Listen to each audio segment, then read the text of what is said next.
Hi guys, this is Aprajita from evidyarthi.in. So let's continue the topics from your chapter number 9, the making of the national movement 1870s to 1847. ठीक है, so topic पे आते हैं, freedom is our birthright and I shall have it.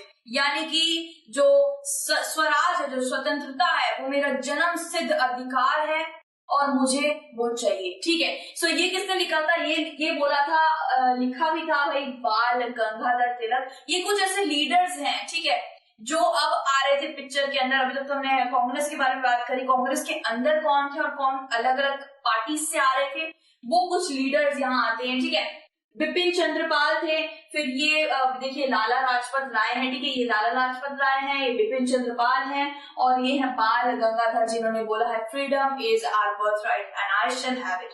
ठीक है, so इसके बाद हम यहाँ आते हैं, leaders were across the India में, मतलब अलग अलग जगह से आ रहे थे लीडर्स. मतलब पूरी लहर चल पड़ी थी स्वतंत्रता की, यानी कि अब हमें ब्रिटिशर्स को यहाँ से निकालना ही है. ठीक है, सो बहुत से ऐसे लीडर्स थे जिनको फोर्स यूज करना था, यानी जिनका एक मोटिव था कि भाई इन्हें ढंग से भगाएंगे नहीं ना, इनसे लड़के ही इनको भगाना पड़ेगा वरना ये नहीं जाएंगे, यानी कि पावर का यूज करना पड़ेगा. और कुछ ऐसे लोग थे जो बिल्कुल शांति से, यानी कि बिना हिंसा करे पॉलिटिकली उनको भेजना चाहते थे. सो ये आपको याद रखना है भाई, दो तरीके के लोग थे. ठीक है, लीडर थे across the India, Bipin Chandrapal, Gangadhar Tilak, Lala Lajpat Rai, all started fighting for swaraj को, इंडिपेंडेंसी, फ्रीडम भी आप कह सकते हैं. सब फाइट करने लग गए अपने अलग अलग मेथड्स के द्वारा, अपने अलग अलग तरकीबों के द्वारा कि कैसे करके उन्हें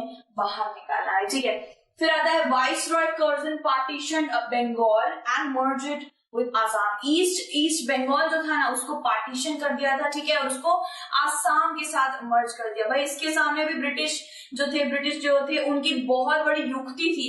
क्या थी कि क्योंकि जितने भी ब्रिटिशर्स को धक्के मार के निकालने वाले जो स्ट्रॉन्ग लोग थे ना, वो सारे बंगाल से थे. बंगाल से भाई सीआर दास हो गए, जिसको हम आज के टाइम में चित्तरंजन दास, उनके नाम पे पार्क भी है, चित्तरंजन दास पार्क है भाई. पूरा एक छोटा सा जो पूरा डिस्ट्रिक्ट है वो बना हुआ है. साथ ही साथ ऐसे लाइक बहुत सारे लोग थे, बटुकेश्वर दत्त थे, मतलब इतने सारे, वो सारे बंगाली सबसे ज्यादा थे. मैं ये नहीं कह बाकी लोग नहीं थे, लेकिन जो स्ट्रॉन्ग लीडर्स थे वो काफी ज्यादा बंगाल से थे और बंगाल को पार्टीशन कर दिया गया था. इस वजह से भाई उनका आना जाने में बहुत ज्यादा दिक्कत हो रही थी, क्योंकि बॉर्डर पर जाते थे. ठीक है, और जो बातचीत होती है, यानी कि मीटिंग्स करनी होती थी, उसमें बड़ी दिक्कत होती थी.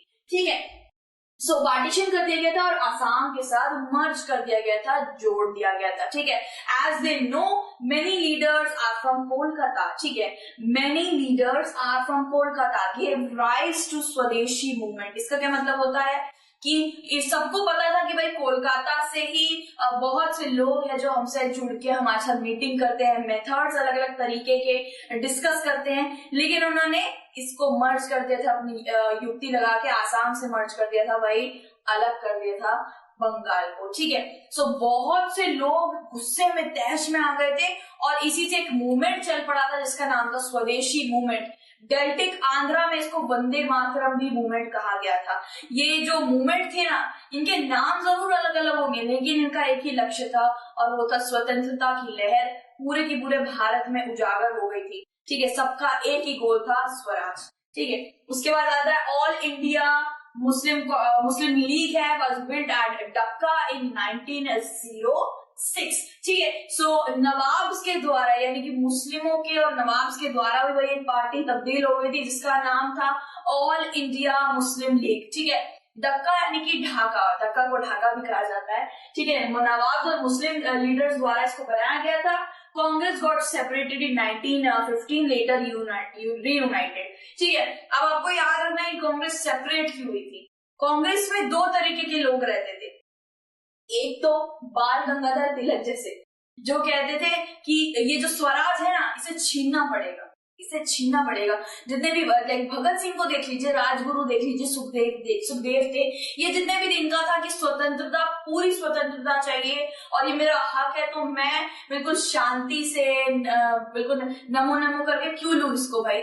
मैं इसे छीन के ले लूंगा, ठीक है। सो कुछ लोग ऐसे थे जो पावर का यूज करते थे, फोर्स का यूज करते थे, चुप्पी नहीं डालते थे, और कुछ लोग ऐसे थे, यानी कांग्रेस में आप कह सकते हैं कुछ लोग और भी ऐसे थे, जिससे मॉडरेट्स हो गए। मैंने आपको पहले बताया था मॉडरेट्स बहुत शांति से काम लेते थे और वायलेंस पसंद नहीं करते थे, इसलिए ये दोनों पार्टी अलग हो गई थी, क्योंकि दो अलग अलग सोच के लोग उसमें तब्दील हो गए थे। लेकिन बाद में वो रीयूनाइट हो गई, बाद में 1915 में लेटर रीयूनाइट हो गई, क्योंकि इनको पता है कि अगर हम ही ऐसे बिछड़ जाएंगे, हम ही छोटी छोटी बातों पे मतलब सिचुएशंस को समझेंगे नहीं, और इस वजह से शायद हमारे भारत की आजादी में बहुत ज्यादा दखल जाएगा। सो बाद में लोग रीयूनाइट हो गए थे और साथ में काम करने लगे, ठीक है। So freedom is our birth right and I shall have it, ठीक है। सो ये जो पूरा टॉपिक है हमने क्लियर कर लिया है, बाकी के टॉपिक हम नेक्स्ट वीडियो में कंप्लीट करेंगे। Till then take care.